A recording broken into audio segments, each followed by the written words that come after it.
குறை நிறை பார்ப்பீர்களா, உயர்வு தாழ்வு பார்ப்பீர்களா, வசதியில நான் வசதி நீ தாழ்த்தி என்று சொல்லி வித்தியாசப்படுத்துவீங்களா? இந்த துல்ஹஜ் மாதம் புனித மாதங்கள் ஒரு மாதமா இருக்குது. இந்த துல்ஹஜ் மாதத்துல சிறப்புகளை பற்றி நாங்க அதனால அறிஞ்சு வச்சிருக்கணும். துல்ஹஜ் மாதம் சம்பந்தமாக என்ன வருது?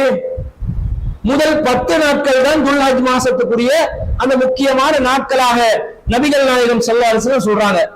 மல் அமலு ஃபீ ஐயாமின் அஃலல மின்ஹா ஃபீ ஹாதிஹி. இந்த துல்ஹஜ் மாதத்துல 10 நாட்கள்ல நீங்க செய்த எந்த ஒரு நற்செயலாக இருந்தாலும் இந்த ஐயாமு தஸ்ரீக் நாட்கள்ல நீங்க செய்த நற்செயலை விட சிறந்ததில்லை என்று நபி ஸல்லல்லாஹு அலைஹி வஸல்லம் சொல்றாங்க. அப்ப 10 நாட்கள்ல செஞ்ச எந்த நற்செயலும் அது மிக முக்கியத்துவம் வாய்ந்த ஒன்றாகத்தான் சொல்லப்படுது. நீங்க 10 நாள்ல செய்யற அமல்களுக்கு ஒரு சிறப்பான கவனம் இருக்குது என்று சொல்லி நபி ஸல்லல்லாஹு அலைஹி வஸல்லம் சொல்றாங்க. அப்ப ரசூலுல்லாஹ்விடம் கேட்கப்படுகிறது, வலல் ஜிஹாது, ஜிஹாத் செய்வதை விட அது சிறந்ததா என்று கேட்கப்படுகிறது. நபிகள் நாயகம் ஸல்லல்லாஹு அலைஹி சொல்றாங்க, வலல் ஜிஹாது இல்லா ரஜுலுன் ஹரஜ யுகாத்திரு பினஃப்ஸிஹி வமாலிஹி ஃபலம் யர்ஜி பிஷைஇன். ஆமா, அறப்போரை விட அது சிறந்ததுதான். ஆனா எந்த அளவுக்கு என்று சொன்னா, தம் உடலையும் தம் பொருளையும் இறை வழியில் ஒருவன் அர்ப்பணித்துக் கொண்டு புறப்பட்டு சென்று எதுவுமே இல்லாமல் திரும்பி வருகின்றானே அந்த மனிதரை தவிர, அதுக்கு தனியா ஒரு கவனம் இருக்கத்தான் செய்து என்ன நபி ஸல்லல்லாஹு அலைஹி சொல்றாங்க. அப்ப ஜிஹாத் செய்வதை விட இஸ்லாமிய அரசாங்கத்துக்கு கீழே, ஒரு ஆட்சிக்கு கீழே அந்த இஸ்லாமிய அரசாங்கத்தை பாதுகாப்பதற்காக அல்லாஹ்வின் பாதையில் போர் செய்வதை விட சிறந்த ஒரு அமலாக துல்ஹஜ் மாதத்துல 10 நாட்கள்ல செய்யற காரியங்களை நபிகள் நாயகம் ஸல்லல்லாஹு அலைஹி வஸல்லம் அவங்க சொல்றாங்கன்னு சொன்னா இதுக்கு ஒரு முக்கியத்துவம் இருக்குதா இல்லையா? அப்ப இந்த 10 நாள்ல நாங்க கூடுதலான ஒரு முக்கியத்துவத்தை கொடுத்து அமல் இபாதத்துகள்ல நாங்க ஈடுபடணும். அதுல செய்யற அமல்களுக்கு தனியாக ஒரு வெகுமதி இருக்கிறது விளங்குது. இதை நாங்க புரிஞ்சு செயல்பட வேண்டும். அல்லாஹ் தஆலா திருமறை குர்ஆன்ல சொல்லும் பொழுது, வல் ஃபஜ்ரி, ஃபஜ்ர் மீது சத்தியமாக, சுபஹ் மீது சத்தியம் செய்கிறான். வலயாலின் அஸ்ரின், 10 இரவுகள் மீது சத்தியமாக அல்லாஹ் சொல்கிறார். அல்லாஹ் தஆலா ஏதாவது ஒரு விஷயத்துல சத்தியம் செய்வானாக இருந்தால் அந்த சத்தியம் செய்யக்கூடிய விஷயத்துல ஏதாவது ஒரு முக்கியத்துவம் இருக்கும், ஏதாவது ஒரு முன்னுரிமை எல்லாம் கொடுத்துதான் பேசுவான். அப்ப அல்லாஹ் தஆலா காலத்துக்கு சத்தியம் பண்றான். சுபஹுடைய நேரம் முக்கியமான நேரம், அதுல அல்லாஹ் சத்தியம் செய்யறான். அடுத்தது அல்லாஹ் என்ன சொல்றான்? 10 இரவுகள் மீது சத்தியம். அப்ப அந்த 10 இரவுகளுக்கு ஒரு முக்கியத்துவம் இருக்குதா இல்லையா? அல்லாஹ்விடத்துல முக்கியத்துவம் இருந்ததுனாலதானே அல்லாஹ் அதை செலக்ட் பண்ணி சத்தியம் பண்றான். அப்ப அந்த 10 இரவுகள் என்றால் என்ன? நேரடியாக குர்ஆன்லையும் ஹதீஸ்லையும் அது துல்ஹஜ் மாதம் ஆரம்ப அந்த 10 நாட்களை குறிக்கிறது என்று நேரடியாக இந்த ஆதாரமும் வரவில்லை. ஆனா மறைமுகமாக நாங்கள் குர்ஆன் சுன்னாவிலிருந்து ஆய்வு செய்து பார்க்கின்ற நேரத்தில் துல்ஹஜ் மாதத்துல ஆரம்ப இந்த 10 நாட்களை சிறப்பிச்ச மாதிரி வேற எந்த இடத்துல சிறப்பு கொடுக்கப்பட்ட 10 நாட்களும் இல்லை. இப்ப நேரடியாக இது சொல்லாவிட்டாலும் இததான் குறிக்குது எங்களுக்கு புரிஞ்சு கொள்ளக்கூடிய விதத்துல துல்ஹஜ் மாதத்துல 10 நாட்கள் சம்பந்தமாக வேறு சில இடங்கள்ல முக்கியத்துவம் கொடுக்கப்பட்டிருக்கிறத நாங்க பார்க்கிறோம். அப்ப இந்த 10 நாள்ல நாங்க செய்யற அமல்கள் முக்கியமானது. சாதாரண நாட்கள்ல நாங்க தொழுவதை விட, சாதாரண நாட்கள்ல நாங்க நோன்பு நோட்பதை விட, சாதாரண நாட்கள்ல குர்ஆன் திலாவத், திக்ர் போன்ற இபாதத்துகள் செய்வதை விட துல்ஹஜ் மாதத்துல 10 நாட்கள்ல செய்யற இந்த இபாதத்துகளுக்கு ஒரு முக்கியத்துவம் இருக்கிறது என்பதை இதன் மூலம் நாங்கள் அறிந்து கொள்கிறோம். இந்த 10 நாள்ல தான் அல்லாஹ் தஆலா அரஃபா தினத்தை ஏற்படுத்தி வைத்திருக்கிறார். அரஃபா என்ற ஒரு தினம் இருக்குதா இல்லையா? ஹஜ் பெருநாள் 10ஆம் தேதி துல்ஹஜ் மாதம் வருகிறது என்று சொன்னால் அதற்கு முந்தைய தினம் அரஃபாவுடைய தினம். அப்ப இந்த அரஃபா தினம் எவ்வளவு முக்கியமான ஒரு தினம் இஸ்லாத்துல என்பதை நாங்கள் புரிந்து கொள்ள வேண்டும். நபிகள் நாயகம் ஸல்லல்லாஹு அலைஹி வஸல்லம் அவர்கள் 23 வருட காலமாக இஸ்லாமிய கொள்கை பிரச்சாரத்தை மேற்கொண்டார்கள். சட்டதிட்டங்களை சொன்னார்கள், பல நிலைப்பாடுகளை அறிவித்தார்கள், ஹராம் ஹலால்களை எடுத்துரைத்தார்கள், மனிதர்களை நல்வழிப்படுத்தினார்கள். இப்படி சொல்லப்பட்ட வழிகாட்டுதல்களை எல்லாத்தையும் நபிகள் நாயகம் ஸல்லல்லாஹு அலைஹி வஸல்லம் அவங்க சாறு பிழிஞ்சி ஒரு சொற்பொழிவாக உரையாக நிகழ்த்தினார்கள். அதுதான் அரஃபா பேருரை, இறுதி ஹஜ் பேருரை. அது எங்க நிகழ்த்தினாங்க, எப்ப நிகழ்த்தினாங்க? அரஃபா தினத்தில் தான் நிகழ்த்தினார்கள். ஒரு வெள்ளிக்கிழமை நாளன்று தான் நிகழ்த்தினார்கள். அப்ப இந்த துல்ஹஜ் மாதத்துல அரஃபாவுடைய நாள்ல இது முக்கியத்துவம் வாய்ந்த ஒரு உரை நிகழ்த்தப்பட்ட நாளா இல்லையா?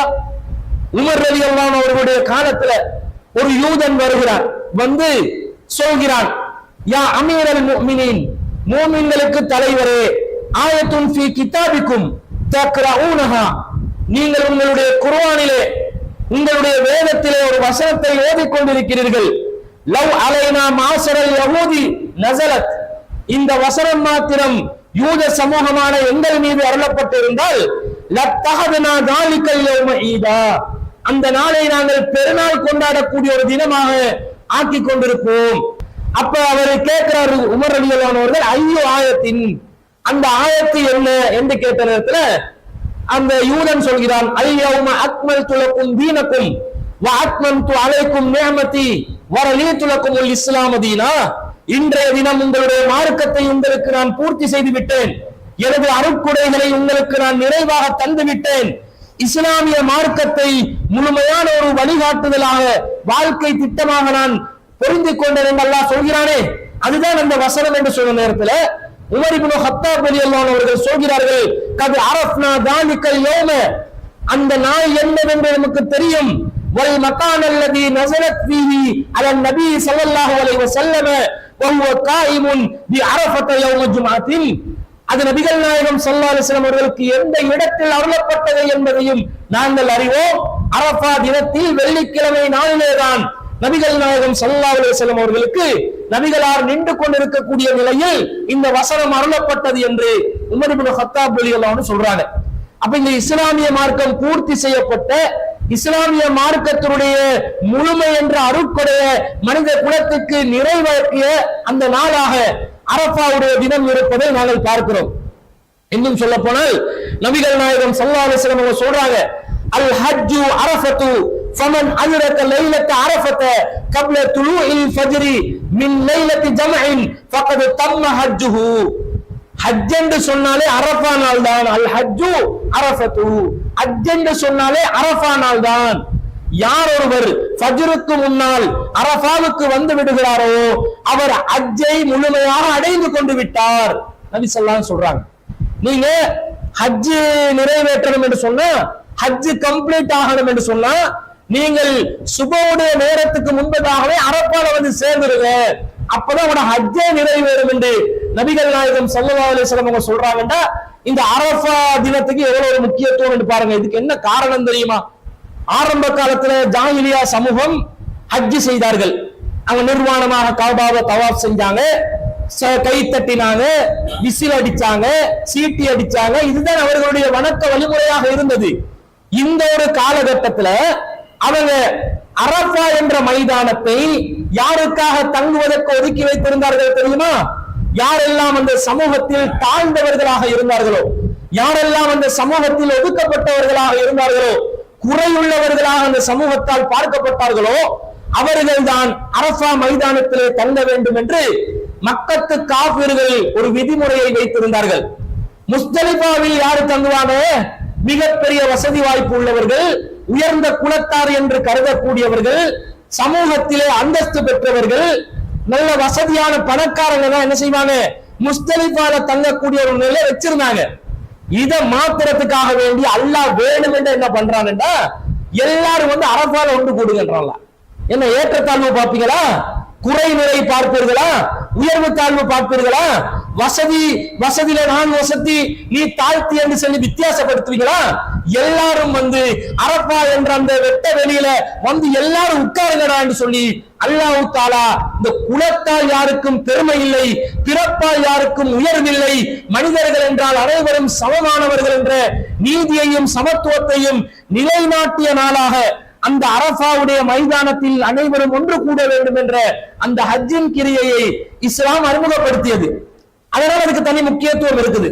அதனால்தான் நபிகள் நாயகம் ஸல்லல்லாஹு அலைஹி வஸல்லம் அவர்களுடைய இறுதி பேருரைக்கும் அந்த அரஃபா திடலையே நபிகள் நாயகம் ஸல்லல்லாஹு அலைஹி வஸல்லம் அவர்கள் தெரிவு செய்தார்கள் என்பதை நாங்கள் பார்க்கிறோம். அப்ப இது எப்ப வருது? ஹஜ்ஜுடைய மாதத்துல ஆரம்ப 10 நாளுக்குள்ள தானே வருது. அரஃபா என்பது அப்ப முக்கியம் இல்லையா?